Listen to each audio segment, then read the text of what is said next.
Well, that's it. Before the summer solstice, which is about 2 weeks. I realize that there's a push for sure. And, I guess one of my biggest problems was always that you never know what you want. It's like, what do you want? You have to say what you want. You have to make a commitment. Make a commitment to what I want. So here's the assignment for this room, because the people on Mystery Land won't get it till later. This is your assignment. I hope it helps other people too. Well, please listen. Between now and summer solstice, we want you to come up with, how about 7 to 12 goals of what you want. You can say, I intend to eat better this summer, more vital food. List them. I intend to, whatever you want, to walk more, to attract more of financial stability to myself. I intend to become smarter. I intend to cook more of my own meals. I intend to learn a new skill. I intend to take a painting class. I intend to go to the beach more. I intend to go canoeing this summer. It can be anything. Do you understand? Yeah. We're not talking about building Empire State Buildings. Get real, Lucy. You sort of flop around from day to day wondering what to do next. It's all in your head. It's fine to have intellect, but what is the quality of your life? Another assignment you can all do, take your clothes off at home. And stand in front of a mirror and take a good look at who you are. This is your computer. Do you love it? Do you want the best for it? How can you improve it? And then put your nightie on or pajamas or crawl in bed or whatever. But that's a real reality facer, when you really don't just catch a glimpse of yourself naked, but you stand in front of the mirror buck naked, private, no one around, and you say, hey, this is who I am. How can I improve? And you don't judge, and you don't say, oh, and you listen to the stories, you are.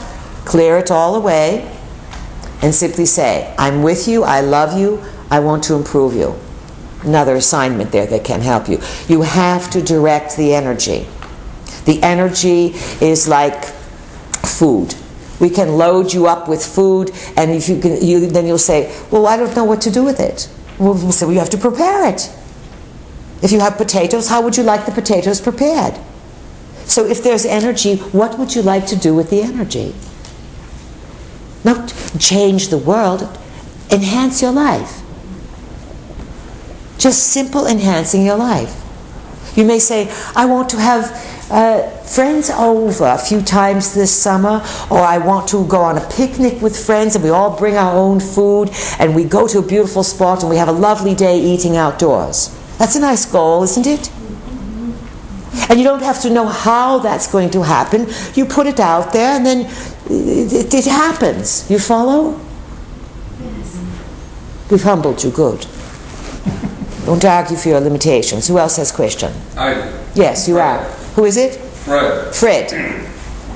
How do the Palladians see ascension? Some people say, like, one of the greatest illusions that we have is that we're all separate. And some say that the ascension process is God or us coming to consciousness, coming back together again. And so we don't use those terminologies. They are, for us, too kindergarten or simplistic. But if they work, they work. What does ascension mean to you, Fred? What is your experience of ascension? Awakening of the illusion. Good. So getting smarter, yes, seeing through things, recognizing that things have been built on a mirage, a very clever mirage. I see that. I see that very clearly. Good. But good. And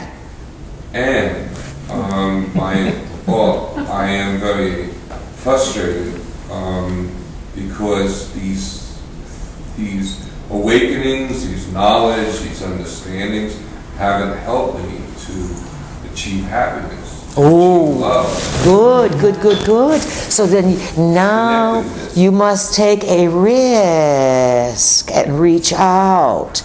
And then you start from within to do that.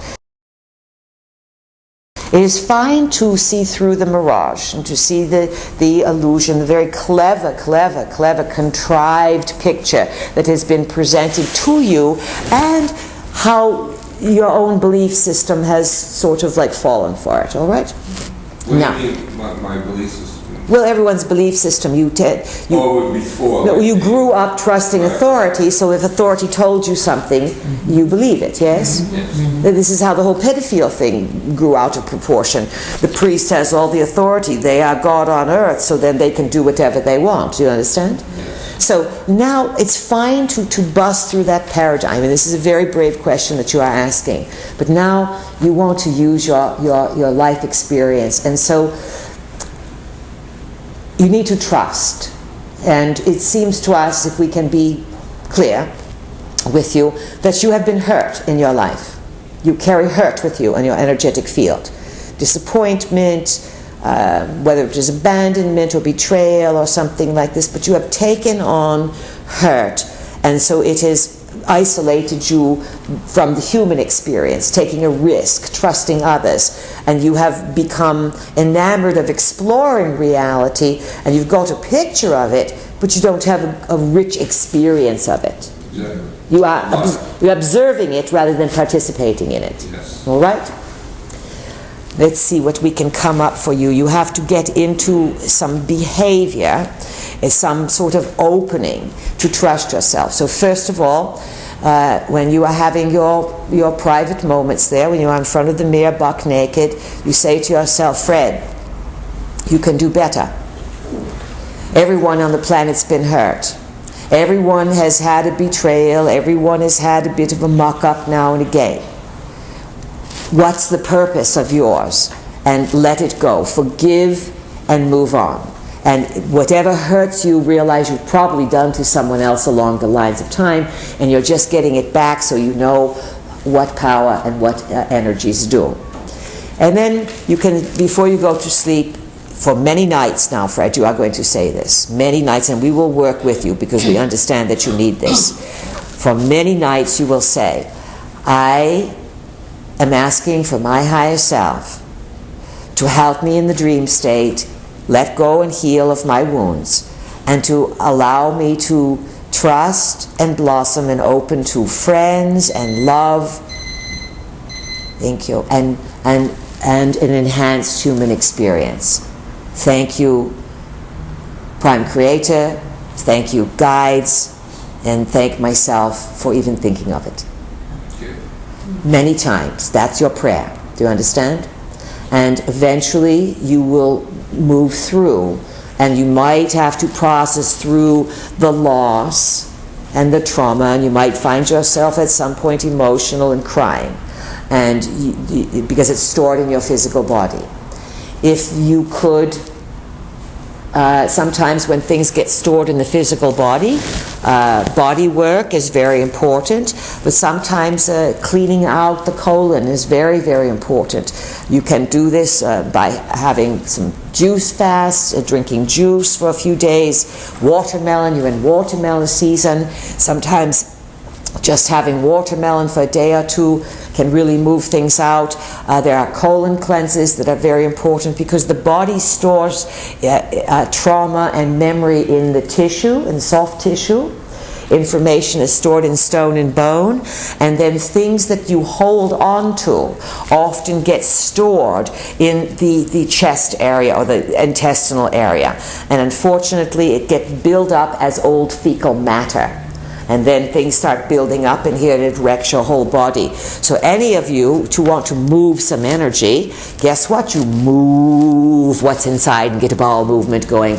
You can have either colonics, if you want a good colonic therapist, excellent, or you can do various types of colon cleanses. It is blessedherbs.com that has a very, very superior colon cleanse that can really, really move stuff inside. You move, quote, the old shit out. Literally.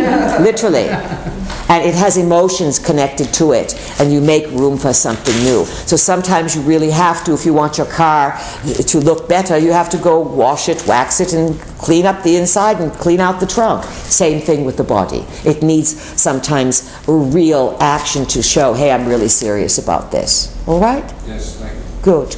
We'll keep a little eye on you there now and again to make sure that you don't cheat. And you watch those electronics. You have substituted, you have lost the sweetness in life, which is not good because that leads to diabetes. Do you understand? Yes. Bitterness leads to diabetes. You need to be a little more open and to give compliments and receive compliments and to do what we've suggested, and you will flourish as we see it. Get out of your head, get into having fun, getting a hula hoop or being a little silly. We used to tell people that were really stuck in the head, we said, take your clothes off, dance around the fire, that'll really loosen things up and let things fly. All right, it's lunchtime. Enjoy your lunch. We'll come back afterwards and we'll have more discussion. Thank you for your attentiveness.